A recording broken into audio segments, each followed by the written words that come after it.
ايه رايكم في الطعامه دي؟ شايفين العلاوه بتاعها عامل ازاي؟ شايفين الطراوه بتاعتها عامله ازاي؟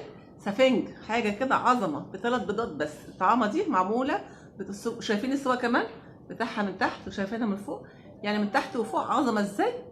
بثلاث بيضات بس هتعمل لي صينيه كيكه قد كده قد كده، والله هتاكلي فيها من هنا للصبح. انت وعيالك بقى تعشوا فطار هتاكلوا احلى كيكه مع كوبايه شاي كده بقى المزاج كله. انا بقى بصراحه بحب الشاي يكون سخن والكيكه تكون سخنه، تطلع من هنا اقطع واكل على طول. بعد كده بقى اللي عايز ياكل ياكل. هنخش على الفيديو بس نشوف عملناها ازاي. يعني وانا بشتغل بصراحه الخلاط باظ مني، بايدك بالمضرب السلك باي حاجه اعمليها ان شاء الله هتعجبك جدا جدا. هنخش على الفيديو نشوف عملنا الكيكه دي جدا جدا. عايزين نشوف بس علو الكيكه قد ايه. علوها حلو جدا. هنقول بسم الله والصلاة والسلام على رسول الله. في الأول هنبتدي نشتغل في المواد الجافة. عندي كوبايتين دي هنخلهم كويس جدا. بعد ما اخلص نخل هحط عليهم باكت بيكنج باودر بحاله، احط رشة ملح دي سنة، احط معلقة نشا هنخلها، بتفرق برضو معلقة النشا مع الكيكة بصراحة يعني.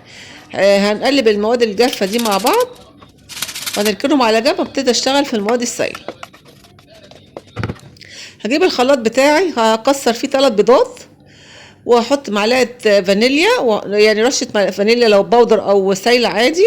احط ربع معلقه باودر بتاع برتقانه كنت عاملاه في البيت. احط معلقه خل وهضرب بقى في الخلاط زي ما انت شايفه كده. جيت اضرب في الخلاط بتاعي ما شاء الله باظ خسر. رحت فضيته في البوله دي وابتديت اشتغل بالهاند بلندر كده هي في مضرب برضو عامل مضرب سلكي كده.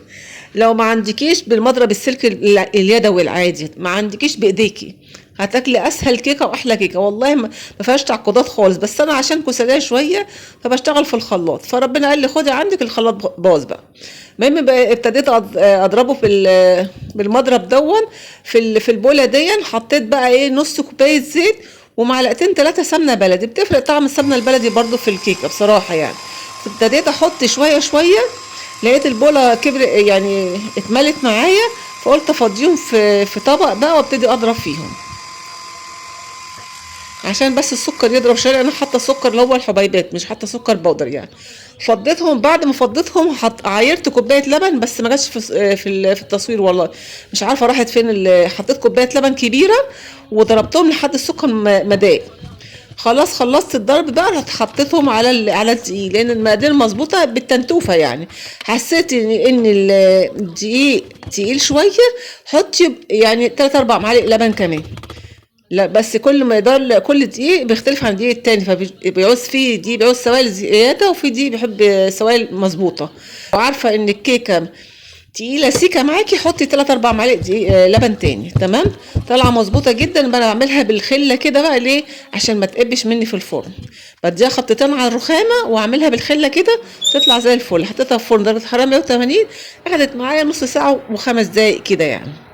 حطيت الخله قلت اجربها اشوفها، طلعتش عجين طلعتش يعني طلع الخله سليمه ونظيفه ما كانش فيها عجينه كده. الكيكه طلعت عظمه وزي الفل. هبتدي اقطعها معاكم وهنشوف التسويه بتاعتها عامله ازاي، ونشوف العلو بتاعها عامل ازاي. ايه الجمال ده؟ لا ده مؤمنه عامله عظمه يا ولاد، تحفه جدا. الف هنا وشفا للي ياكل. شايفينها جميله ازاي؟ ب3 بيضات، كوبايتين دقيق، كوبايه لبن، كوبايه الا ربع زيت، عملنا احلى كيكايه. وشايفين الصينيه كبيره اكبر صينيه عندي في الطقم. هنعمل بقى كوبايه شاي ونبتدي ناكل. انا بحب اكل الكيكه بالشاي الساده يعني بصراحه يعني. في ناس بيحبوها بلبن، لا انا بحبها الشاي الساده. ايه رايكم في الجمال والعظمه دي بقى؟ كمان حابه اوريكي علو الكيكايه عامله ازاي والثوره بتاعتها عامله ازاي. ان شاء الله الفيديو بتاعنا يكون عجبكم. لو عجبكم الفيديو تضغطوا بلايك شير سبسكرايب للقناه. اشوفكم في فيديو جديد ان شاء الله. السلام عليكم.